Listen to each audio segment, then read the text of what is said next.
right, so welcome to Todd's Pod. Today we're going to have Nick James. I'm a hugger, so we got a hug. All right. Welcome, Nick. Fashionably on time, spilling water. Yeah, all the good stuff, right? Yeah. That's the way it goes, though, right? Progress, not perfection. So next time, don't spill water. All right, man. So, Nick, tell us about yourself. Man, I like the spiritual gangster shirt, man. That's cool. We got them. We sell them through our nonprofit as a fundraiser. So. Well, there we go, man. I might have to throw that out there. I might have to grab one for the plug. Man, so I'm Nick James. Long time in recovery. Pleasure to be here and talk with you about it. Anytime that we can talk recovery is that's a good opportunity for me. So man, born and raised here in San Antonio, the old 210. Yeah, born and raised. Born and raised here in San Antonio. Big traditional Mexican family here, so I'm pretty deeply rooted. I always thought I'd never leave or move elsewhere, but if you ever been to New Braunfels, man, it's pretty out there. So I don't know. That's been calling my name, man. Yeah. That may be a thing. My folks are out there now, so that may be something, man. I got a New Braunfels story. Yeah, we'll get to that. Yeah. I got a Comal County story. Let me say. Oh, right. Yeah. But hey, that's where my recovery began. Okay. So if the Comal County Police and Sheriff's Department hadn't been doing their job that night, I'd probably be dead. So they were the beginning of my journey in recovery. As many times as I've heard, others back talk. Law enforcement or first response, man, I gotta say that's me as well, man. If it hadn't been for those, who knows? Right.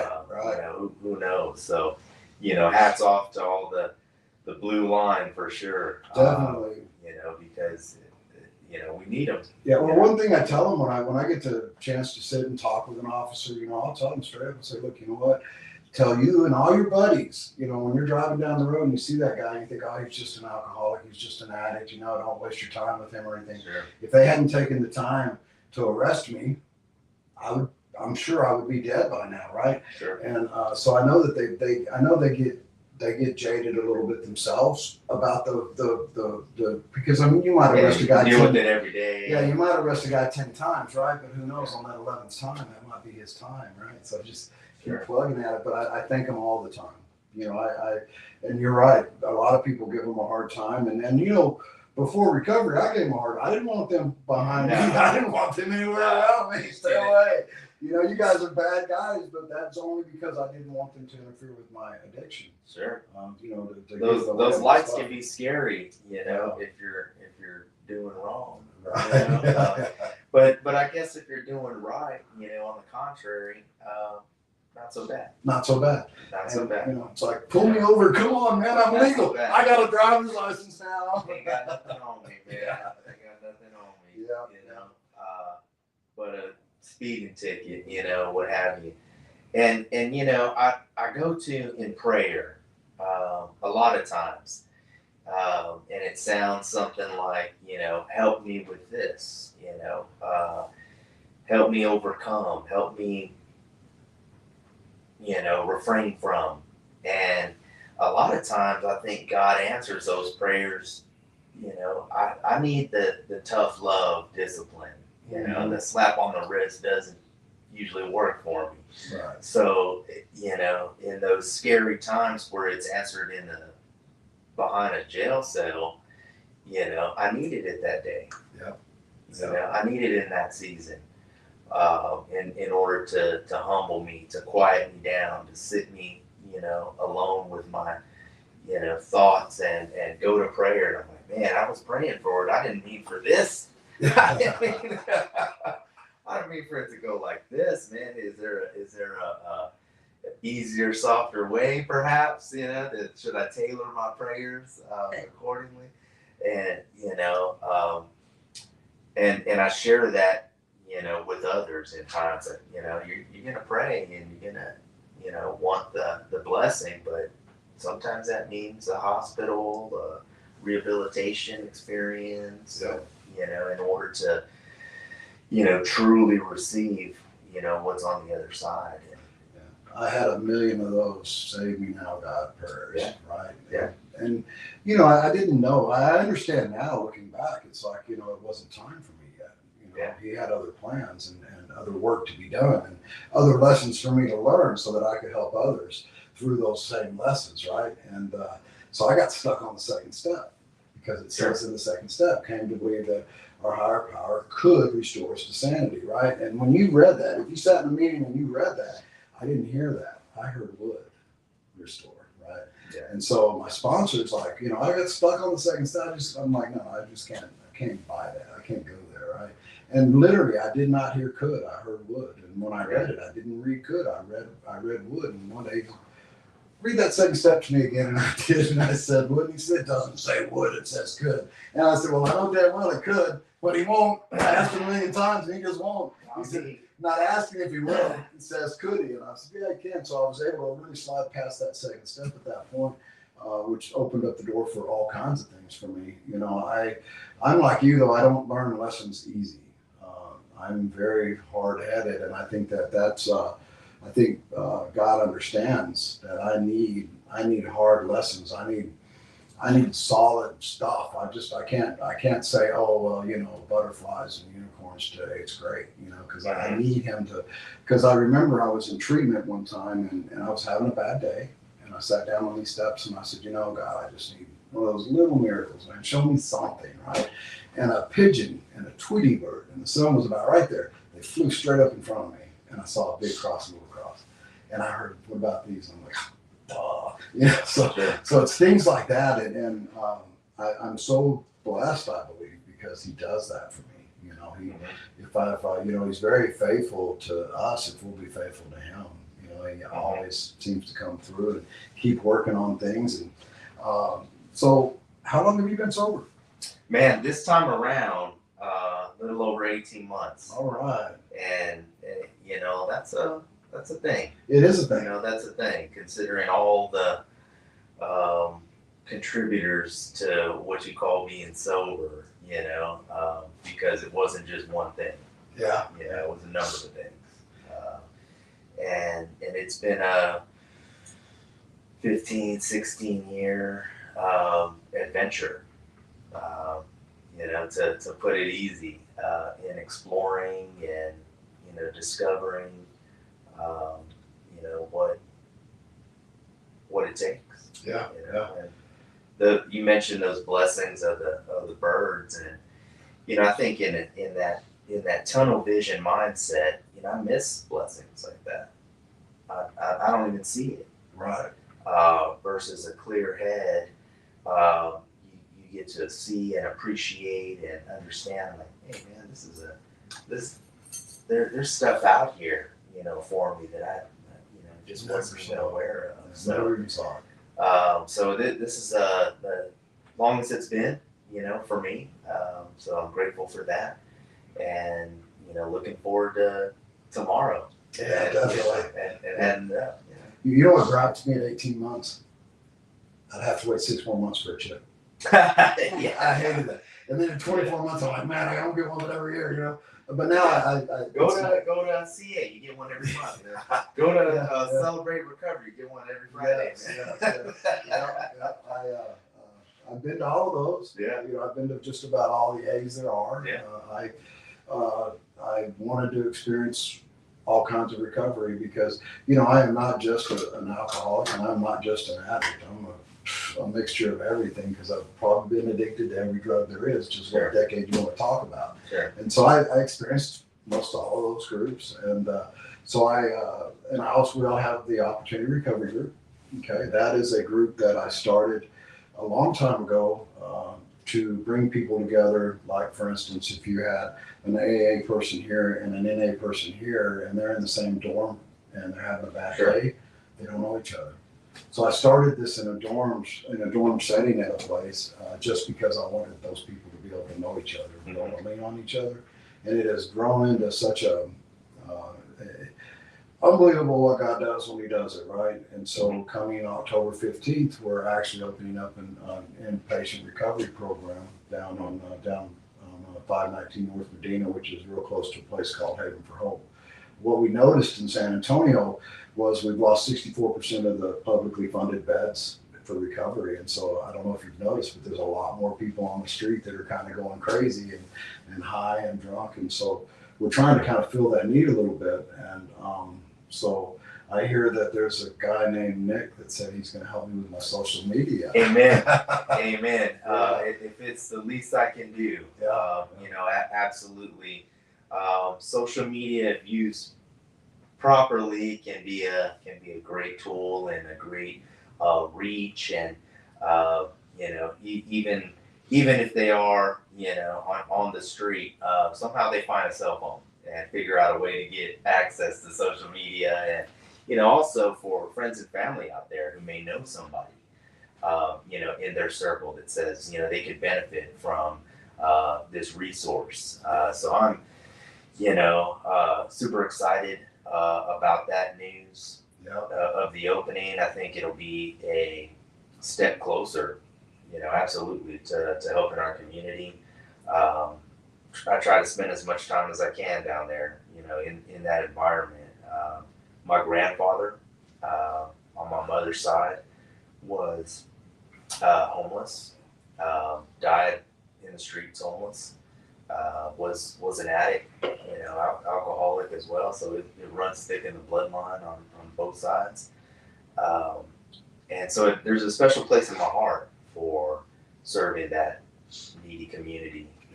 There's opportunities every day, if you want to go find them down there. There's food service under the bridge down at the UTSA campus every Sunday afternoon.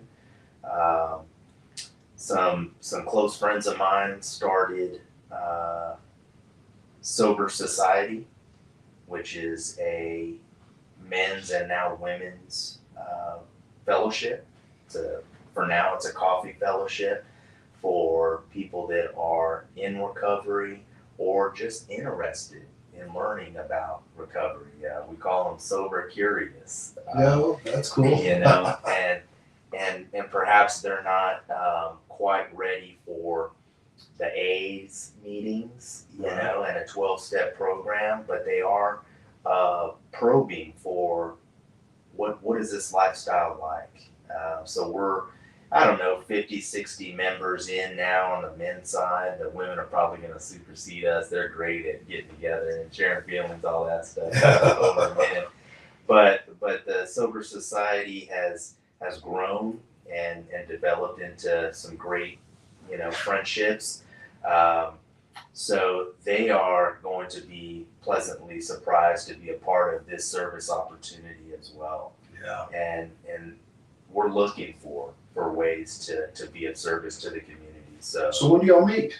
The Sober Society? Every other Monday. We meet at Black Rifle Coffee, 6:30 to 7:30. We kick it off with a testimony, somebody new each time with their testimony.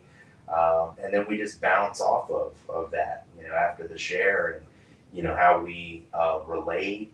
We're talking all things manhood, so maybe it gets a little locker room at times, as men will do, but definitely a spirit-led, discussion. And, we definitely end in prayer, and the group chat going off all day long, with whatever, with blessings, with struggles, with who won the game, and just man stuff that has given us another outlet, cool. So to plug in with a church group, plug in with the AA meetings, plug in with a men's group, that's all the things that are needed to stay the course.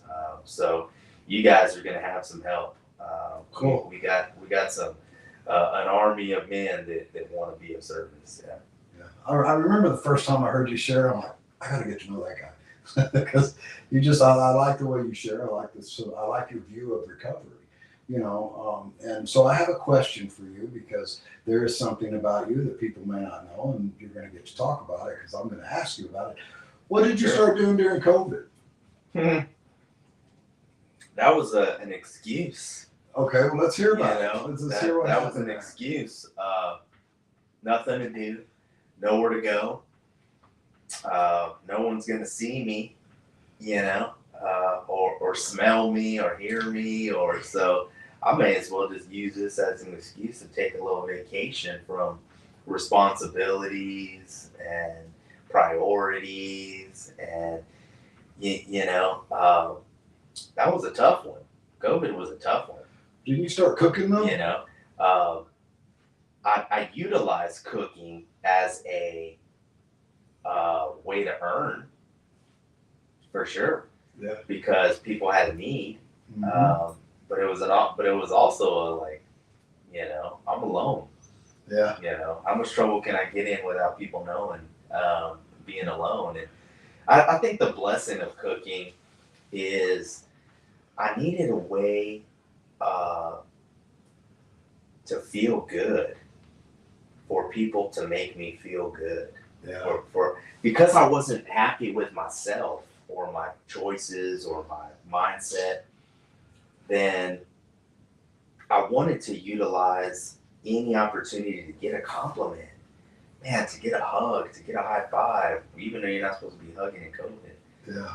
And it was a time, where people didn't want to go to restaurants, people didn't want to go to HEB, so ordering food from me was popular. Yeah. And, it was common. I was the DoorDash, and it was those little wins that, were such a helpful, balance, where I could have just stayed home and like sat on the couch and, drink and, all day, long. Right. So, instead of that, please give me an opportunity to get out of here, to get out the house, to be of service, to have a purpose. And it offered that. I don't know that I would have been productive during that COVID season had it not been for, cooking for others. I think I would have been more destructive than productive. And to have somebody say, thank you, food was so good. Thank you. You showed up when we didn't feel like leaving the house. We're scared to go anywhere. And I, a lot of times I'm not even face to face with them. I'm leaving it on the porch, during that season. It's the once in a while I got to brave somebody that don't care about vaccines, or, they'll come out and come on, man. But, to see a smile or to get a text message and say the kids loved it. And the kids are the biggest critics. They're super honest. They'll tell you if something ain't good. Right. I think adults will be more, oh, it was great, thank you, and never call you again. But the kids, to hear those compliments, where I could have been, I think a lot of people were in a depressed state, during COVID. Just the fear of the unknown, just the. So to be out, to be of service, to get out of my own head and thoughts, and well, I got nothing to do today. May as well just, and I get that phone call. It's like, hey, we need 10 plates. Hey, we need 50 plates for the, whatever event, that we're trying to keep people at a distance, keep their own plates. We don't want to. Buffet style. Right. So to be of use, I think I was more appreciative than that, more so than any money, that was being made. Which my buddies call me a nonprofit because I give away more. Yeah. That's what I heard. So are you still doing that? Still catering, still love it, still a passion. I think it's smarter to call it a hobby than a job. Because well, if you can have a job that you think of as a hobby, that's because I give it away, man. And I was at a business mixer recently, and giving out, you know, free food. We were doing brisket tacos, and they're like, "Why are you giving it away for free?" You know, and I was like, "Man, that's the best business card is a it's a free sample." You know? Right. I think the old drug, you know, dealing mindset was, you know, give them one for free and they'll come back and, you know, buy you some. That's horrible, man. But That's probably not a bad model. but it's a little gift of test it out, and no one complains about free food. Everybody compliments, you know, free food. And if I can make you smile and, you know, get a hug out of it, get a high five out of it, get a follow on my social media out of it, then it's worth it. Man, that's worth it, you know, for sure. All right, cool. So tell us more about Nick. Man, recently tested my hand at stand-up comedy. Yeah. How'd that go? Man, it's humbling. It's nothing like karaoke. People expect you to be funny. They pay to see funny. Not like karaoke. We're like, we plan on this guy being horrible. Yeah. So just having a little fun. It's a cool stress reliever. Great way to meet people. I'm home alone a lot, so it's an outlet. You know, Okay. it's an outlet to be social, and it was. I had a certain content style that I was trying to create a theme. Only been at it a couple months, and it was put to me in a way that this could be a ministry. Oh shit! I got to change all my content. Yeah. I didn't think of it that way. Right. I didn't think of it as a ministry, and to hear that, oh wow, okay, let's rethink this. So it led me to then a cleaner version, you know, of what stories I was telling. Um, it allowed me to joke about recovery. You know, it allowed me to mention prayer and scripture in a funny way that will ignite some interest, but still allow people to say like, okay, this guy's been through some stuff or going through some stuff, you know, that I can also relate to. So what started out as, you know, inappropriate, silly humor, it is tailoring a different Cool. demographic. Yeah. So I'm interested in exploring now that I've got some good feedback. I've got some attaboys, you know, and it feels good, sure. But it also gives me that, okay, is this a platform? Is this a, you know, a microphone that can be used for something bigger than what I thought? Yeah. You know, something more positive, something uplifting. And not everybody, you know, wants that. Some people just want that, you know, they're out there in the comedy club boozing it up. They just want to have a good time. They don't necessarily. But there's always one at the end of the show that comes up to me, and even if it's just one, that's cool. But there's always somebody that comes up to me afterwards and says, "Hey, man, me too." Yeah. It's always about that one, isn't Me it? too, man. It's And not I'm about the like, hundreds, "Oh, man," it's about the one. you know. It's not the ones that want to take pictures with you, and it's just that one little handshake, that pull aside, like, "Hey, man, I'm also drinking Heineken Zero." All right, man. Yeah. Cool, right on, man. Definitely. You know.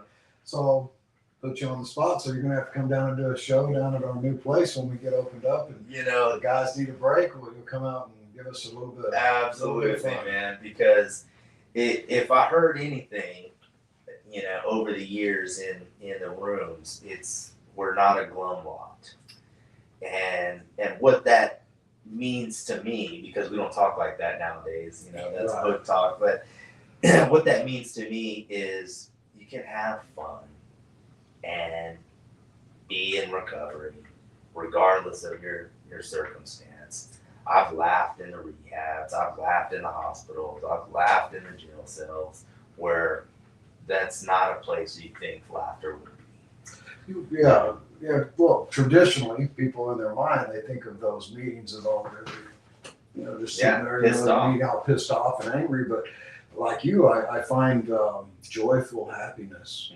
in my recovery, and I definitely enjoy. I mean, it is fun. It's fun. It's when you make it. I mean, some people can.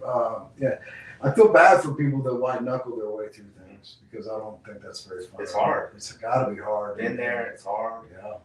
Without the others around, without that fellowship to know that, yes, I have all these circumstances going on the outside, financial, relationship, health, all the worries and things I have to make right and fix, all the brokenness. But then coming in the room and seeing a little bit of smile, a little bit of laughter. Man, what's this guy laughing about? What's this guy happy about? Doesn't know my story, doesn't know my, Yeah. You don't know where I've been. He can't be, where I'm. And then to pull aside and to hear, others, like, oh man, you have, on paper, nothing. And yet you're smiling and laughing and finding, and you're excited about the breakfast you had, the sunrise you got to see with that breakfast. You're happy for air conditioning, things that I just take for granted. And that eye-opening experience, I don't get outside the rooms. I don't see that. I'm not reminded of that stuff. The world's out there. So to go inside, oh man, and to feel that, all right, all walks of life are in there. Rich, poor, brown, white, male, female, all stories. And to see everybody has their own version of rock bottom and their own version of happiness and blessings and joy and peace and it's all there and it's all in there. Yeah. Some I wish everybody could experience. Me too. I remember when I first got into recovery, and I had to go to inpatient because I knew me, and I was asked, can you do outpatient or do you need inpatient? And for once in my life, I got honest. I said, well, you can put me in outpatient, but I'm going to keep getting high till you catch me. Sure. And I need inpatient, Sure. So I went in there, but I saw happy people, and I couldn't understand. I'm like, well, where's the drugs? How can people be happy and not have something like that? And my first meeting was a meeting of Road to Happy Destiny. It was an H&I that they brought down there, and a lot of happy guys, and it confused me. And I could never, I never envisioned recovery to be happy, to be fun. Thank God that I found it to be happy and fun because it keeps me, wanting to be around and wanting more and more and more, right? So I like the idea of people like you, people like me, people in Road to Happy Destiny, these other meetings that come out to the treatment centers, that go places, and they show that happiness, they show that joy, because quite frankly, people in recovery in the very beginning, they don't believe there's joy, they don't believe there's sobriety, they don't believe it's possible. And it's not like me going down there and having a meeting and talking to somebody is going to make them believe. It's going to take some time for that to start kind of resonating and settling in, because it did for me. It took time for me to realize, hey, this is. I remember the moment that I realized that my life was changing. Okay, it was about 5:45 in the morning, something like that, going from the dorm to morning meditation. And a guy who had one of the little Bluetooth boom boxes playing, and he was playing that song, Play That Funky Music. I was dancing and laughing. Yeah, I was dancing. Yeah, exactly. I can hear it. Yeah, and I'm dancing and laughing, and somebody said, "Hey, look at you, man! You're having a blast!" And I stopped at him. I thought, "Holy crap! I was just laughing, and I was just dancing, and I was just joyful." And I think that was probably one of my very first times that I remember being happy for no apparent reason, just because. And that's when I thought, hey, wow, things might be different. You know, I started believing, but I still didn't believe those guys for 20 years and said, "Oh, it just keeps getting better." I thought, "Oh, you're so full of shit." Yeah. But I'm sure he sneaks one every now and yeah, you know, yeah, come on now. but you don't have to. No, you have don't. to. I look up to those stories when I meet old timers. Yeah. You know, because I put myself in their shoes for a moment, and I say, well, I could be an old timer if I would stay the course all the times that I decided not to and first learned about it. You know, and then I kick myself for like, oh, but I'm not.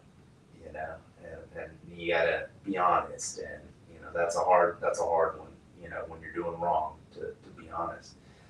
But it took what it took. You know, to get any bit of success, and albeit all these years have not all been horrific, a lot of good time Yeah, has been through the learning curves, through the ups and downs. The downs were tough. The negatives were horrible, but the positives were amazing. Most of these 15, 16 years in recovery and the adventure of recovery have been a blessing. And I can count the negatives for sure. And I can focus on those and remember those and learn from those lessons. But the majority of that time has been an amazing experience of self-discovery, of learning, of growing, and to share that with others who are like, man, I can't get it together. I can't figure this out. Hey, man, me too, man. Me too. I hear you. I keep picking up desire shit. Me too, man. Me too. But what if you never did keep trying? What if you never did keep picking up desire? What if you just said, fuck it, and then we'd be dead. Right. We'd be dead. And so for whatever reason, God has chosen to not call me home out of all those experiences it could have. I'm excited to learn, and I'm excited to figure out. And instead of being down on myself a lot about the failures, to like, okay, well, God thinks I'm something, to keep me around and experience, and to keep putting me in the rooms, and to keep humbling me, and to keep, showing me that there's a purpose. It's not that. You keep going to that, but it's this, bro. And the fact that He allows me, to be alive and to keep trying, man. Dude, I tell you, so for me, it's like I am at awe of what God does in my life. That He would choose me to be a vessel. I can't explain it, but I'm so grateful. I thank Him every day for using me as a vessel. But it's that third step prayer. Every morning, third step prayer, because Todd's will is probably not the best place people want to be. So I got to get out of my will and get into His will and just faithfully do that. And the rewards that He gives to me are just unbelievable. And it's about, it's about the newcomer, quite frankly. It's that feeling we get when we talk to somebody and we see that little. Not that total change. It's just that little glimmer of hope. It's amazing. And like maybe. Yeah, like maybe. Maybe this could. Yeah. It's and knowing they don't believe it yet. Yeah. And letting them know they don't have to yet. But I'm totally humbled by what He does. Like for instance, with what we have going on downtown. I now I got to plug what we're doing. Right. It's Opportunity Recovery Group, IHRP, which stands for In-House Recovery Program. This was something that I envisioned a few years back. And July 3rd, to show you how powerful God is and how He works, right? July 3rd is when I decided to start this trek of finding the place and getting these beds set up and praying that God would allow that. Well, I had it in my head that it was going to be 80 beds, right? And so July 3rd is 4 months ago. I intentionally said, I want this to be done in 3 years. Okay. Mm. So, yeah. And so, and then I was talking to a friend of mine, and he kind of whispered to me, he said, "Hey man, there's 80 beds over there that they're not using." And I thought, 80, it's got to be God, right? And I started negotiating about that, and we made a deal. And so now it's a reality, but that's how powerful God is. You know, it took a 3 year, what I thought was going to take 3 years, he did it in 4 months.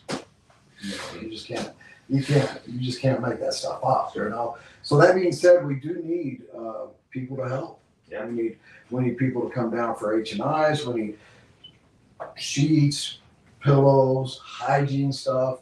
Financial donations are huge. And money, come And on. money, come on. Need that Get some money out there, guys. Yeah. And at the bottom of the thing, it says opportunityrecoverygroup.com. If you go to that website and scroll down, you'll see the IHRP thing. I've got it set up now to where you can do Venmo, Cash App, Zelle, PayPal. No excuses. Square, I got it all on. Yeah, there's no excuses. It's a tax break, isn't it? It's to a complete give write-off to a nonprofit. nonprofit. I mean, come on, the excuses are dwindling down. They are dwindling down. Aren't Come they? on. And Let's go, man. you know, I thought, you know, with the people, so let's just take followers, for instance, that follow social media. If I could get my followers to do $10 a month, that's almost half the operating expense right there. Mm-hmm. So I'm going to come up with a way to get people to say, you know, and make them understand that $10 a month is saving somebody's life. Or that Absolutely. one-time donation is literally saving lives. We're not here trying to help people yes, we are here helping people get sober, but we're literally here to save lives. So many people are dying out there. You know, I see those commercials now, those fentanyl commercials, you know, the girl with her birthday and the guy, and it's so real. What people, they think, well, that's a show, a commercial, right? But that is reality. That's what's happening in our world today. And the more people that we can help, if we help one person get out of that lifestyle, right, that one person is going to help 2 people, and it's just going to keep carrying on. We just got to keep plugging at it. But that's what we're about, is saving lives. So everybody just step up to the plate. Almost 250,000 people, I believe, last I heard, like 240,000 people in recovery in San Antonio. Wow. That's a lot of people. Didn't know that. Yeah, well, that's the number I was given. Now, is it facts? I don't know, but I believe it.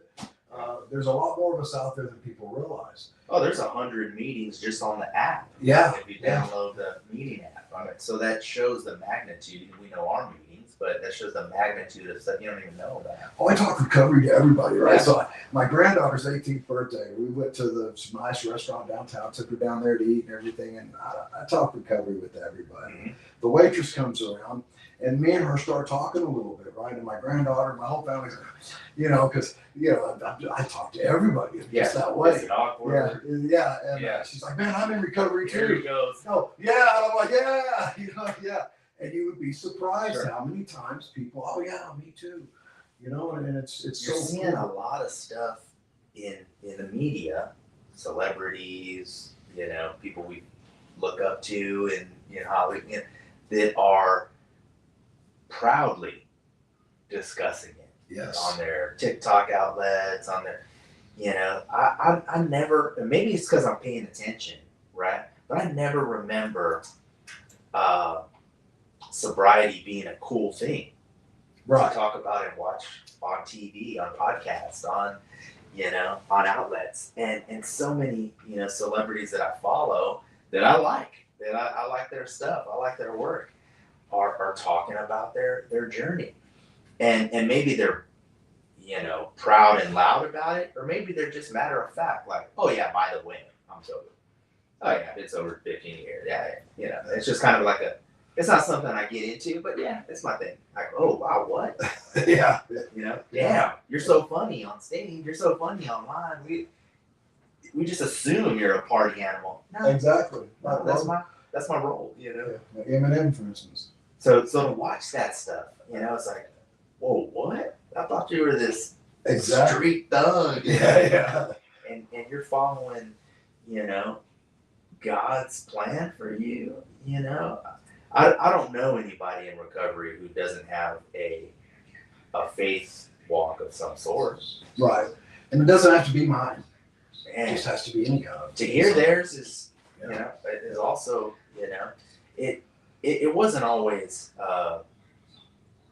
it wasn't always like this on my faith walk. I didn't my story isn't, you know, uh, where I grew up an addict and always did it my whole, you know, as a youngster. Um, I always enjoyed drinking and partying as a young man. Um, it was like a spring break version of myself. I was always just on spring break. I was all, you know, 20, you know, teens and 20s, and you know, it was that was it. You know, I just like to be out and partying. Never caused any problems, never had any harm, never broke any relationships, never got in trouble with the law. Never, you know, it was never any of those things. I was just a party boy, heavy drinker, and somewhere around uh, divorce, I just changed. I just crumbled.